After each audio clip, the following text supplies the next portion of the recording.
Untuk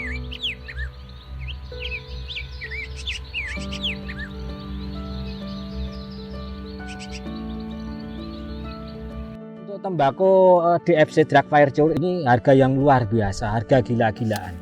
Betul, tembakau ini baik pemain lokal maupun internasional atau para eksportir ini benar-benar sangat membutuhkan tembakau DFC, tembakau asli Klaten dan Boyolali.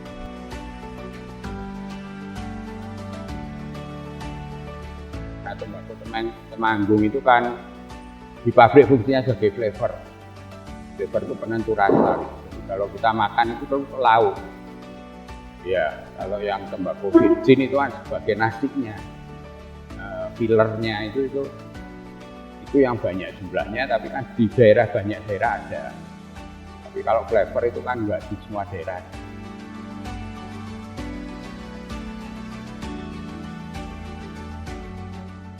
Bahwa tembakau itu tidak sekedar tanaman, tapi itu adalah heritage, itu budaya. Jadi tidak hanya sekedar itu menanam, tapi ada nilai budayanya di tembakau.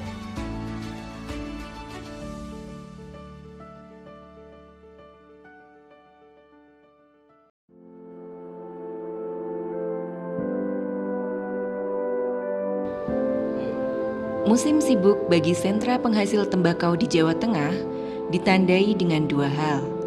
Pertama, dimulainya rangkaian festival dan tradisi jelang panen raya. Kedua, mulai beroperasinya gudang-gudang pengepul tembakau. Daun-daun tembakau yang masih segar mesti segera diolah demi menjamin kualitas. Dari pemetikan sampai rumah, disertasi berdasarkan tingkat ketuaan atau kerusakannya juga. Nah, setelah itu ada yang dilinting, ada yang ditali.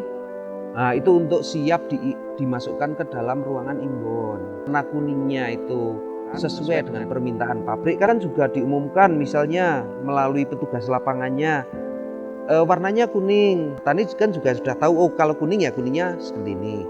Terus nanti dirajang, terus dijemur, ada pembalikan juga.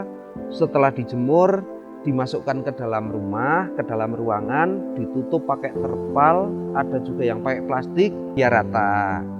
Terus besok dikeluarin lagi untuk dilakukan pelembapan, biar nanti bisa digulung. Setelah digulung, masukkan keranjang, siap untuk dikirim, dibawa ke sini, seperti di belakang itu. Kemasannya kayak gitu. Untuk bahan baku cerutu, tembakau yang sudah dipanen mesti diasapi terlebih dahulu. Masyarakat menyebut tembakau tersebut dengan istilah asepan. Beberapa sentra tembakau asepan di Jawa Tengah antara lain di Kabupaten Boyolali dan Kabupaten Klaten. Setelah disunduk nanti dimasukkan ke oven, di oven lah itu nanti kita adakan istilahnya diembu. Diembu itu warna biar merata warna kuning, Mas. Habis warna kuning merata itu kita kasih asap. Proses di oven itu prosesnya agak lama karena apapun yang menentukan tembakau yang dingin oleh buyer atau pembeli itu kuncinya pada di oven. Jadi misalnya ingin lebih gelap, prosesnya agak lama, Mas. Antara 10 hari sampai 13 hari, Mas. Tembakau jenis rajangan mendominasi keseluruhan produksi tembakau di Jawa Tengah. Pada 2022 saja produksinya bisa mencapai 51.000 ton lebih. Sementara tembakau jenis asepan produksinya hanya berkisar di angka 1.800 ton. Umumnya tembakau Jawa Tengah dipanen dari wilayah pegunungan seperti Kabupaten Temanggung dan Magelang. Namun di dataran rendah seperti Kabupaten Klaten dan sekitarnya, petani bisa juga menanam tembakau untuk kemudian diolah menjadi asepan.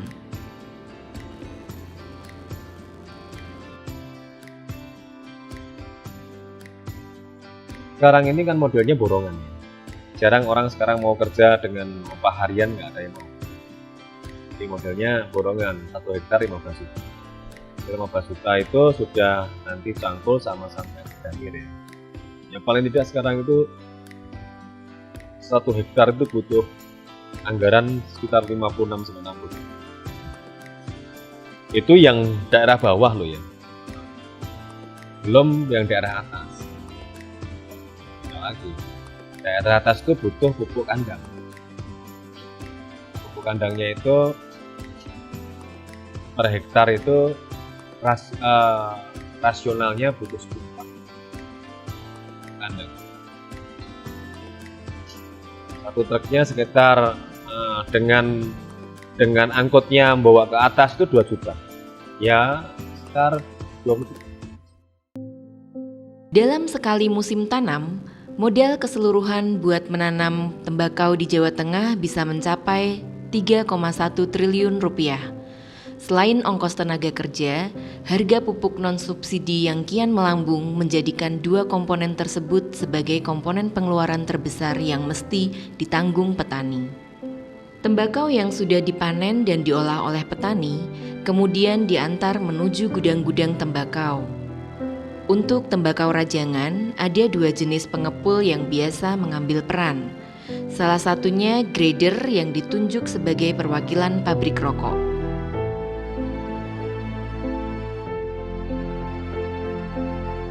Saya itu sebagai kepanjangan tangan dari Jarum lah. Jadi grader. Jadi tugas saya itu memberikan grade dan memberikan harga. Jadi grade dan harga itu sudah dapat standar dari Jarum. Jadi kita menerapkan itu untuk tembakau-tembakau yang datang. Petani kirim tembakau, kita buka, kita periksa, kita kasih grade, kita kasih harga. Kita ambil sampel. Ya. Kita cocok pokoknya tembakau masuk ke gudang. Ya. Sampel kita kirim ke pabrik untuk verifikasi aja sih. Ini udah benar belum gitu kan. Ya. Begitu sudah sampai ke pabrik sampel, barang besoknya dikirim ke gudangnya pabrik. Selain grader perwakilan pabrik rokok, ada peran pengepul lain yang tak cuma menjual tembakau jenis rajangan ke pabrikan, tapi juga tembakau jenis lembutan kepada konsumen akhir. Saya jual senang paling 1 ton sampai 2 bisa bang. Milih-milih, seneng bawa. Jadi rajangnya hijau, ya saya jualnya kuning. Yang harga di atas 100 Pak. Ini saya order untuk tahun ini ya. Ini 3 ton. Orang setahun itu beli 4 kilo untuk setahun. Kalau dilintun sendiri, nggak dikasihkan orang. Harga tembakau jenis lembutan memang jauh lebih tinggi dibandingkan tembakau asepan maupun rajangan. Namun demikian, kapasitas produksinya hanya 1/4 dari keseluruhan produksi tembakau. Mengingat tembakau jenis lembutan dihasilkan dari daun tembakau berkualitas rendah yang berada di bagian pangkal tanaman. Tak heran jika tembakau lembutan tersebut biasa dijadikan produk alternatif untuk meningkatkan nilai jual daun tembakau. Dari serangkaian proses yang dilakukan, rata-rata petani tembakau bisa mengantongi margin keuntungan sebesar 20%.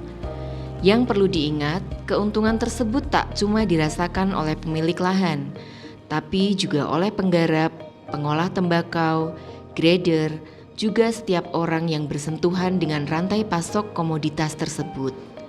Tak heran jika tembakau dianggap sebagai emas hijau yang tak cuma menguntungkan, tapi punya nilai tradisi dan kebudayaannya tersendiri.